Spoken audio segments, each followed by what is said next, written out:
Hey kids, welcome to the 100th episode, believe it or not, of The Tipsy Irishman. And of course, we have to have Jake for that show. But before we get started, don't forget to get your grinds. Go to grinds.com, getgrinds.com, and put in the special instructions, The Tipsy Irishman. That'll help us out to make money for the show, to keep the show going. So try them, you'll love them. If you've seen other shows, you know what I'm talking about. And we're having some special things today. So I'm going to let Jake tell us what we got today and then pretty much let him run the show because he's awesome. Hey, before we jump into it, congratulations. 100 episodes is a big deal, man. That's a really cool deal. I owe it all to you and to you, the fans, because without you, we're just a couple of drunk guys sitting on a bench. Yeah, right? Well, and I appreciate you having me out for it because it's a really cool thing. Yeah. So for a 100th episode, we can't go light, right? So for a 100th episode, we're going to bring out the heavy hitters. So tonight, we're going to be drinking some really high-end wild turkey stuff. Both these bottles have some really cool stories behind them. They're both relatively new releases. So what we've got with us tonight is the Russell's Reserve Single Rickhouse. This is the Rickhouse C. And we've got the latest release of the Wild Turkey Master's Keep Unforgotten. Both of these releases are brand new in the last 3 to 4 months-ish. They're both wild turkey products. They are vastly different the way they taste. As you can tell, I've got them open. I've been drinking them. And this one, I only got two. I got 2 bottles for the year so far. I'm trying to get a couple more, but we'll see. Well, this is going to be a really interesting conversation because there's a huge disparity in price between these 2 bottles. You know, this one, I think retailing this was right around $279, retailing this one's around $199. Yeah. And the stories behind them are really different. So to start with the Rickhouse, we're going to pour the Rickhouse in our M&D glasses. Got you. Well, you have. I So- don't have M&D glasses. Wild Turkey Swap them out. basically went into Rickhouse C, Camp Nelson, Rickhouse C, selected, I believe, 72 barrels to make a small batch bottle. So this is not a single barrel. This is several barrels in one, but all of the barrels came from that Rickhouse across, I believe, 2 or 3 of the floors. So they selected out 72 barrels. They made a small batch out of it. It's the first time they've done it. So it's not a single barrel. It is a single Rickhouse. There's going to be a whole series of these that come out. Well, they plan to. The market has responded really interesting to this bottle. It's really expensive, right? A Russell's Reserve store pick, I actually just picked one up today from Big C, $74.99, right? It's 8 to 9 year whiskey. They're delicious. It's one of my favorite bottles. This is $279, right? I can get almost 4 bottles of Russell's Reserve single barrel for what I'm getting for this Rickhouse. So their plan is to release one for each Rickhouse. There's going to be a whole series. I don't know that they're going to get that far because the market has not responded very favorably to this bottle, just because of the price point and the price point of the other Russell's products. And then this one here, this is the Wild Turkey Unforgotten. So this is Master's Keep Unforgotten. This is this year's release. I love the bottle. I love those thick. The stoppers on these are awesome. I just love the thick. When they're thick like that, they just, I don't know. I'm weird. The whole packaging behind this bottle is really, really cool. Comes in a nice cardboard box. Look it up, you'll see. Yeah, the bottle's really, really nice. Hardwood topper and everything. So, Unforgotten, as the story goes, a couple years ago, 20-ish years ago, somebody blended a 6-year bourbon and a 4-year rye at Wild Turkey where they weren't meant to. So Wild Turkey, they were going to dump it, and instead they tasted it and decided they liked it, and they bottled it and they sold it. They sold it under the name Forgiven. Like they forgave the guy for messing it up. But what they found out by doing that, by mixing bourbon and rye, that they actually got a really good product out of that. So this bottle is called Unforgotten, that they didn't forget that process. This is a mix of 13-year bourbon, 8-year rye, and 9-year rye. So what you're going to get out of this bottle is not straight bourbon. You've got a rye mix in this, which is really, really interesting. So a lot of people call it a burr rye or a boo rye. I don't smell any rye. Yeah, I don't smell ryeness. I'm gonna say no. I haven't seen these proofs. I'm gonna say that this is about 101-ish. This one. I'm gonna say this one. This smells like a 120. You are real close. I believe this one's coming in. So the Unforgotten comes in right around 105, I believe. The proof point on that one. Yep, 105 proof. I was in the round. And then the Rickhouse, I believe, is 112. So 112. I was way off on that one. Yeah, the Rickhouse to me, we'll have to see what you're Definitely, this definitely smells way stronger than this one. Yeah, so. But that's weird because they're really kind of the same color. Yeah, very similar color. But again, these are Wild Turkey products, but completely different bottles. You know, the story behind it is different. The way that it is, they're 2 brand new releases. They're really high-end bottles. We thought it would be really cool to do for the 100th episode, do them side by side and see, like I said, is this something that you're really willing to spend the money on? Because you got to remember, they released the Russell's Reserve 13 this year as well. I think that was like Haven't gotten those yet. $99.99. But that's a really great bottle too. So again, the price point plays into this at some point, right? Because eventually these guys are kind of going to price them out. But the Rickhouse is in the M&D glass. The smell I get on this is just deep fruit. Yeah. No ladybug in the fire. Get out of there. Oh, she's dead. See, I can take a full breath of that, and the proof doesn't burn me at all. It doesn't burn, but it Sweet. definitely comes gets the nasal going. Oh, for sure. You got a cold, just breathe into your bourbons or whiskeys. Yeah, I am fighting a cold, so don't judge me if my tasting notes. Get a nice if you got a cold, nice 117 right in the nostrils. If you got some Doc Swensons, it'll definitely clear it out. But that Master's Keep, it smells good. the rye on it, I can pick that rye out instantly. It's just so they're both different. rye. No, just the Master's Keep. The Master's Keep's got rye in it. I don't The Rickhouse is straight bourbon. I'm starting to like rye more, so maybe that's why I don't smell it. The rye note that I get out of this is more of a citrus note. It's not that mint, spearmint type. Smells so good. Sorry. Let's dive into it. All right, I'm getting all yummy. So we'll go Rickhouse first. All right. Cheers. Salute. Happy 100.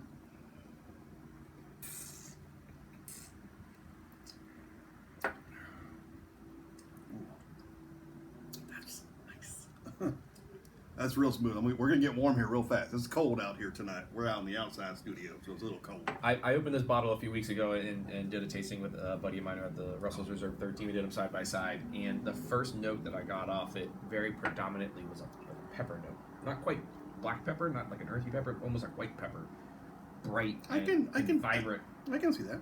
It still got that note to me, but the wild turkey comes through much more this time around than it did last time. Do this? You can if you'd like. This to me, let's get straight. It is amazing. But for our ice people, gotta throw a chunk of ice in it. We'll throw it. We'll try it. We'll see how much it changes. Well, that proof point 112. You're getting up to that mid-range kind of proof point where, a little bit of water, a little bit of ice might cut the edge off it a bit. But yeah, that's just. Caramel. I gotta say, for throwing ice in it, it's still really robust. Robust.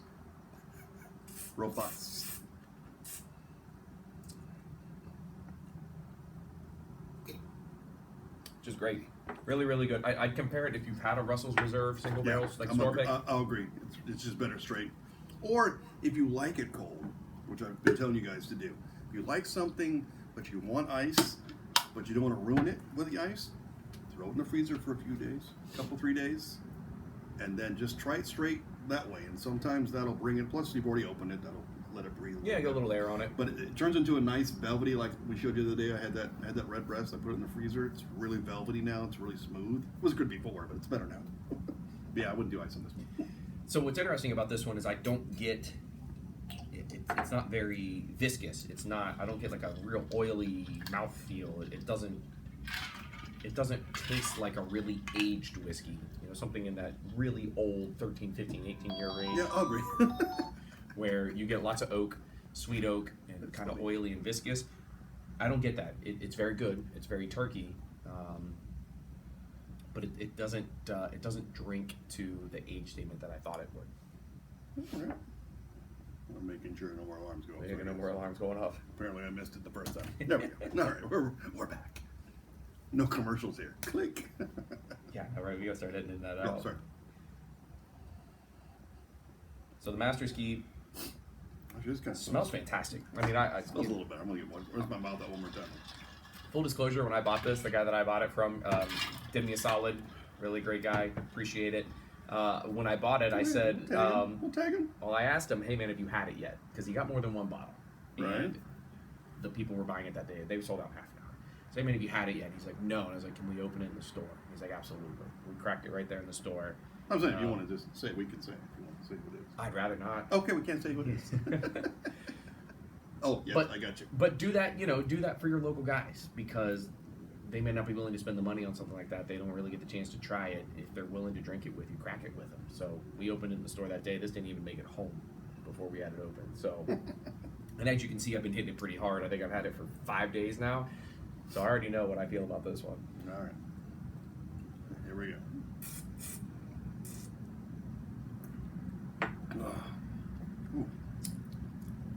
Way more velvety, way more smooth. Kind of hit me in the mouth. It was funny because that's less proof than this one. Significantly, but what's probably getting you is the rye spice. Yeah, there you go. That's what it is. Yeah, what's probably getting you is the rye spice. But it's not punchy rye. It's not bad. It's I think if I would have had that first, it would have been different than after that. Was this your first drink today? Yes. Yeah, so diving right into a 112 right off the bat. I had a procedure today, so this is my first drink, kids. Late in the evening. Normally I start at 3 o'clock. I had to be fresh for this 100 episodes. See, this one to me is way more oily, way more dense. Like, just coats the palate. Very sweet. I'm going to try with ice, though. See if it changes for me. I'm liking ryes. The last 3 ryes I've had. Can you get that rye spice in there? Yeah. It's going right. Straight to the back? Going right there. I'm going to go back the other direction. It's very weird. I've had some stuff like I'll go. I will try a bunch of stuff. I'll go. I'm like, oh, I like that. But then, well, maybe I like it better. Or maybe I like it this way. But no, maybe I like it this way. Well, if you've watched the show, you know.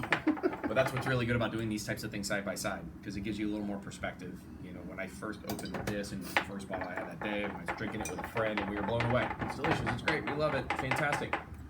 Not my favorite Master's Keep.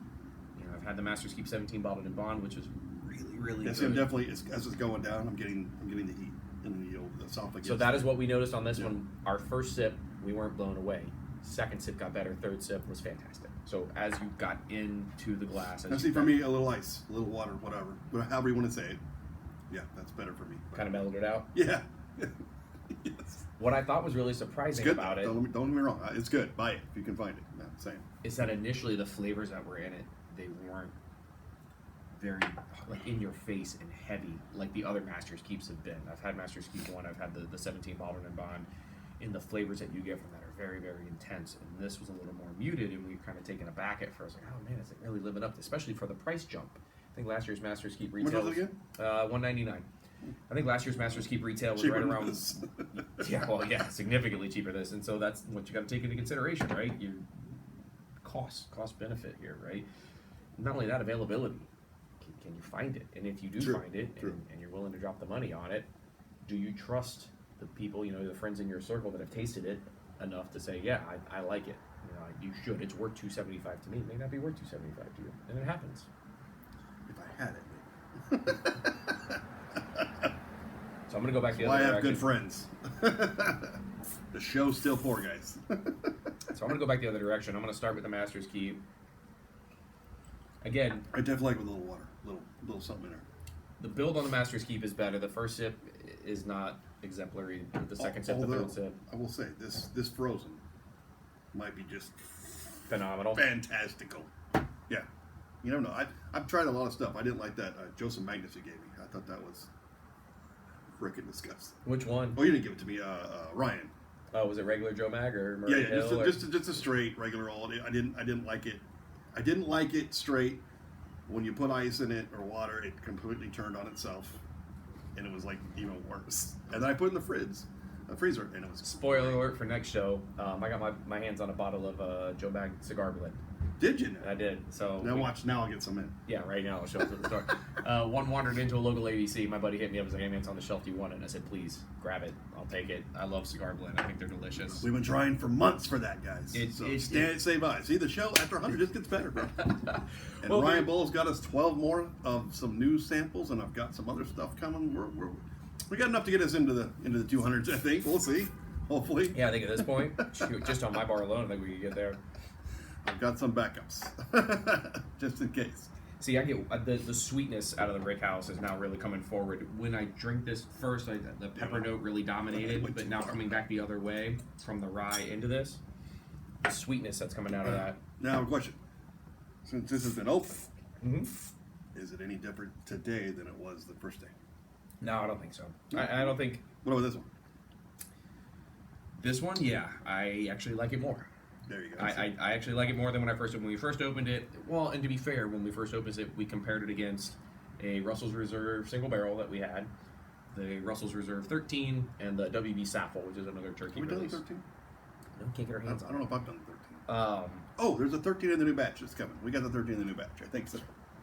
So we put it up against some really established heavy hitters, And at the time, I think it came in second out of all 4 of them. But at the price point, it's more than double everything else that was in that lineup. So Excuse me.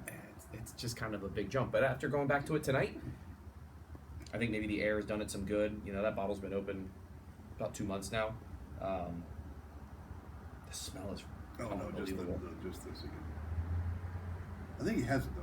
I'll try to see if I can get it. I'll look back, but I can't remember. He put Michael instead of Michner's. It came out. It's spell checked. It turned into Phil Michner's toast. Michael instead of Michner's. Yeah. So I think, to be fair, if we did get our hands on the 13, it's probably a better comparison to like the single barrel Russell's Reserve or something like that. It's more in the price range.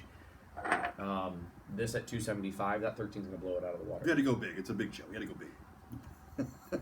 We can't bring no $20 bottles of big show. But it's significantly better this time around than the first time I opened it. And this is some conversation I have with my buddies a lot. Your palate can change day to day. Your palate can change month to month. It can depend on what you ate that day. Just depend on your general mood, who you're drinking with. What you're eating with that day? Right. So if you open a bottle and you hate it initially, give it a shot. Let it air out. Go back. Give it another chance. The new release of the Bardstown Chateau de l'Abad, the version that came out this year, is a Dickel-based whiskey. And there are people, pretty good. There are people out there that Dickel has a very unique flavor profile, and a lot of people either love it or hate it. And I had a buddy open his bottle, and he poured it, and he tried it, and he turned around and sold it for $40 less than he bought it for, because he just didn't like it that much. He just wanted to get rid of it. I was like, man, just let it sit, give it some time. And if that doesn't work, like I said, try my freezer thing. It works. I swear to God. Yeah, throw it in the freezer. I've had some stuff that's been very bad, and I've thrown it in the freezer, and it has really redone it. There's a couple that didn't, but I still drank them because I'm not that guy. So between the two, which one was your favorite? I said the Brick House. The Rick House? Yeah. Now, it being your favorite, is it a $275 bottle of whiskey? I don't think so. I don't think so either. And honestly, I think it's probably closer to 150, 175. It is good. It's very good, and it's definitely different than the normal turkey things. Yeah, I turkey think stuff that you get. it's great having the shop, absolutely. But yeah. Well, it'll impress a lot of whiskey nerds, right? You got whiskey nerds come to the house and they see that bottle and go, "Oh man, that's really cool." They're like, yeah, but it was $275. I don't think. When I saw the price, I was like, "God damn!" Like, shit. No, Shit, when I saw the price, let me tell you, my place it's marked up, but if you see what we get it for, you're like, "Damn, that's messed up too." Like I just think it's good. Don't get me wrong. There's a lot of stuff I think is good. I think that Kentucky Owl is amazing, but it's in my store it's $99. Yeah, it's $99. I think it's 84 at like Total Wine. It's great. It's just I don't think it's worth. It needs to come down to 60 something, and then that's where you get the concept of a daily drinker. That's where you find the whiskey that you like in that $20 to $40 range. That's right? me. And that's what you stick with. A lot of people are daily drinkers. Buffalo Trace, Evan Williams, Bottled and Bond, something in that $20 to $40 range that they can have all the time. They don't feel bad about burning through the bottle. This is going to take me a year to get through because I'm going to feel bad about it. Right? This costs a lot of damn money. It is delicious, and I do enjoy sharing it with friends. All right? This is the fourth person I've shared this bottle with because I think it's really cool within our community that when you get your hands on something like this, you afford others the opportunity to taste it before they go buy it. Yeah, right? you appreciate it. Well, you better anyways. Because it's something you're not going to see in the wild. Yeah, right? Yeah. And if you do come across it, or you really... I'll never see this in my particular woods. Yeah, that doesn't exist. The guy that hooked me up with this is forever. And he was already in my good graces. He actually hooked me up with an E.H. Taylor single barrel last year for my birthday. So he was already in my good graces. Now I owe the guy big time. I think I've had some of that though, haven't I? Yeah. Oh yeah. I love sharing that bottle too because it's fantastic. The sad part for me is because I do the show now, and I've met this nice gentleman and my other two friends that help out with the show. I'm kind of a snob now. I can't really do anything under 100. So, as a daily drinker, which is the sad part. So, anytime I get my hands on anything that's 100 proof, that's not $3,000, I'm down. So, I would say this: if you're in a bar, if you're in a restaurant, and they got these behind the bar, and they're $25-$30 a pour, give it a shot. They are delicious. This is something I would. How much a pour? $25-$30. I mean, that's about what they run in. One shot? Oh yeah, 1 ounce. Sweet. Yeah. Well. So when you're looking at something have some drinks first before you make it worth it. Start at home first, then come and get that for that day. One of my favorite restaurants in Winter Park, Antonio's Italian restaurant, they have E.H. Taylor small batch, which is our favorite. Like I love it, it's delicious. They're getting $25. I like to make that my daily drink. Yeah, well, not at $25 a pour. No. Right. So, but if you see it out in the wild, it's definitely worth a try. It is really, really good. It's very unique. They are completely different than any of the regular wild turkey offerings. I like them very, very much. I don't know that I'll be buying the next release of the Rick House, though. I may wait for somebody else to do it and just try it because. I know that guy. Yeah, right? Yeah. I know that guy. We'll be all right. I know that guy. Because I just don't know that it's worth the price point. Give me the $75 single barrel Russell's Reserve store picks all day long. Big C just got theirs. 5 Star just got theirs. There's a bunch of them in Orlando right now. Go seek them out. They're delicious. They're really, really good. Total Wine gets them like twice a year. They get single barrel Russells, constantly, and they're just delicious. They're really, really good. So that's probably where your money's better spent, honestly. And on that note, gotta keep quick these days. Go out and get you something if you can find it. They're all good. I'd like to thank Jake for coming on to the 100th show, and stand by because on the next episode or two we're going to do that subscriber challenge. And listen, if you want to see it and you want your friends to see it, you need to get them to subscribe too. Yeah, right. Because it's going to be really bad. We really need to expand the community because the more samples we can get our hands on, right, the more we can educate the watchers. Yeah, exactly. And always remember to drink one for us because we're drinking one for you. And until the next show, my friends, thank you for watching, and thank you for getting us to 100, and we'll see you on the next one.